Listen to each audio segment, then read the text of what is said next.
Custo de vida, emprego e desemprego, cesta básica, tarifas públicas, salário mínimo. Agora, na Brasil Atual, a análise do DIEESE. Nós vamos conversar agora com o diretor técnico do DIEESE, Fausto Augusto Júnior. Bom dia, Fausto. Bom dia, Glauco. Bom dia a todos. Fausto, o governo de Jair Bolsonaro autorizou que empresas recontratem imediatamente funcionários demitidos durante a pandemia, sem que isso se configure fraude trabalhista, contrariando aí uma regra vigente desde 1992, que estabelece que é fraudulenta uma rescisão acompanhada de recontratação no período de 90 dias após o desligamento. Na prática, isso vai permitir que as empresas demitam trabalhadores e contratem por salários mais baixos. É mais um ataque aos direitos trabalhistas, Fausto? É assim, Glauco, a gente está assistindo aí mais uma dessas medidas que o governo vem editando desde lá do começo da pandemia, na direção de retirada dos direitos dos trabalhadores. Acho que essa é uma questão colocada para a gente, e muito provavelmente com uma eficácia muito baixa, né, Glauco? Porque para a gente olhar ali um pouco o que a portaria diz, ela, na verdade, está dando a possibilidade da recontratação dos trabalhadores que foram demitidos ali durante a pandemia, num prazo aí de 90 dias, mas a redução efetiva da jornada precisa ter acordo sindical. Acho que essa é uma questão colocada para nós, colocada para o movimento sindical, de como que isso vai avançar, como que isso vai, de certo modo, ser efetivado. Mais importante até do que a medida em si, que a eficácia dela tem de ser muito baixa, é a intenção que o governo tem por trás dela, né? Essa intenção por trás do governo é, sem dúvida, uma intenção de minimamente buscar reduzir e abrir as possibilidades que estão contidas na legislação trabalhista. E, além disso, também um outro decreto do governo de Jair Bolsonaro amplia o prazo para a suspensão de contratos de trabalho e redução de jornada. A redução em até 70% da jornada de trabalho e de salários passa a valer por 4 meses em vez de 3. E a suspensão de contrato que valia por 2 meses também ampliada para 4. Como que você analisa isso, Fausto? Bem, essa medida, Glauco, era uma medida que já estava imaginada, já estava prevista, né? Uma vez que a medida provisória aí que deu origem à possibilidade, né, que é a 936, ela previa a possibilidade, a prorrogação, né? E essa prorrogação viria por uma decisão do Executivo via decreto. Esse decreto saiu ontem, nós sabíamos que estava, de certo modo, gestado já a ideia da prorrogação. A prorrogação permite, então, que você possa manter a suspensão do contrato de trabalho por cerca de 2 meses, ou seja, por mais 2 meses, inteirando 120 dias, e a redução da jornada de trabalho por mais 30, podendo, no total, chegar também a 120 dias.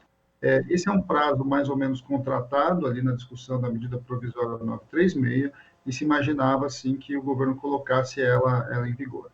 É uma prorrogação importante porque nós ainda estamos no meio da pandemia, há um conjunto de elementos ali colocados aí com relação para onde as coisas vão do ponto de vista econômico, se vai ser possível voltar de fato à economia.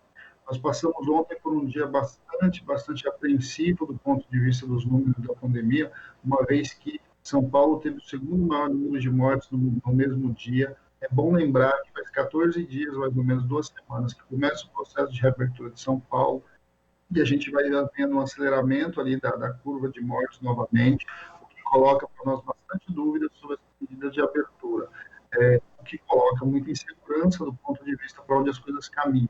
Creio eu que agora é inevitável que quem está minimamente colocado aí com essas possibilidades de redução abra a possibilidade de continuidade. O problema ali, Glauco, na medida provisória não, mas no decreto colocado, é que tem uma brecha ali no decreto falando em relação à disponibilidade orçamentária, né? Ou seja, a princípio, a ajuda de custo ali colocada que o governo deveria dar estaria vinculada a essa questão orçamentária. Do ponto de vista objetivo, a gente sabe que as previsões orçamentárias que o governo fez em relação ao programa ainda estão muito aquém daquilo que foi previsto, né? Menos da metade. Está chegando a alguma coisa em torno de 13 milhões de pessoas com contrato de trabalho ou com suspensão do contrato efetivado.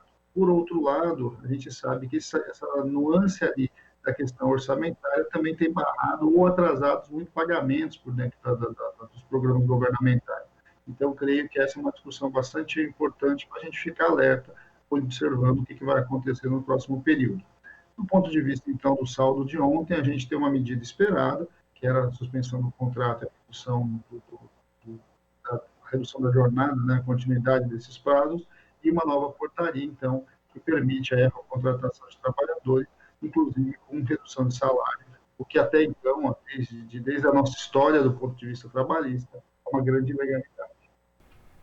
E no caso dessa portaria, justamente aí autorizando a recontratação no período de 90 dias do funcionário que foi demitido, a gente vê que o governo continua nessa lógica, que também era uma lógica ali do governo Temer, de que com menos direitos trabalhistas as empresas vão contratar mais, e a gente já viu aí que isso resulta não só, a gente continua com altos níveis de desemprego, mas também com redução da massa salarial, ou seja, são medidas que na verdade não atende ao interesse do trabalhador, Fausto? Não, Glauco, e mais até do que isso, uma coisa nós discutimos o que a gente está vendo e vivendo a partir da pandemia. Agora, o que a gente vê de fato é uma visão governamental, né? E o governo vai aproveitando a pandemia para implementando medidas que vão se consolidando, né? Acho que nós temos uma grande disputa mais para frente, que é a disputa que nenhuma dessas medidas de fato se consolide em uma nova reforma trabalhista. O governo indica ali os passos de uma outra visão do ponto de vista da organização do mundo do trabalho, com muito menos interferência do Estado, de fato uma desconstrução da legislação em si, e um enfraquecimento sindical. Eu creio que esse é um enorme embate que nós vamos ter hoje ao longo do próximo período em relação à sociedade. As medidas, na verdade, elas estão no âmbito da pandemia, mas a grande maioria delas faz parte do conjunto de mudanças que o governo gostaria de ver implementada para além da própria pandemia.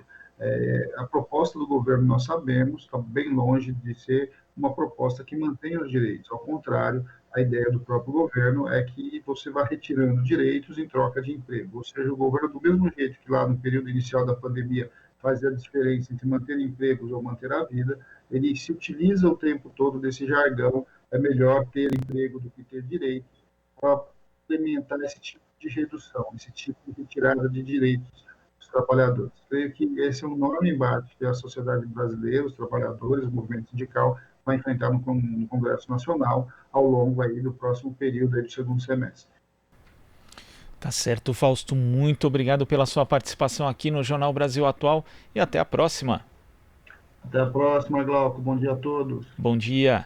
Conversamos aqui com o diretor técnico do DIEESE, Fausto Augusto Júnior. Você está ouvindo Jornal Brasil Atual. As notícias que os outros não dão.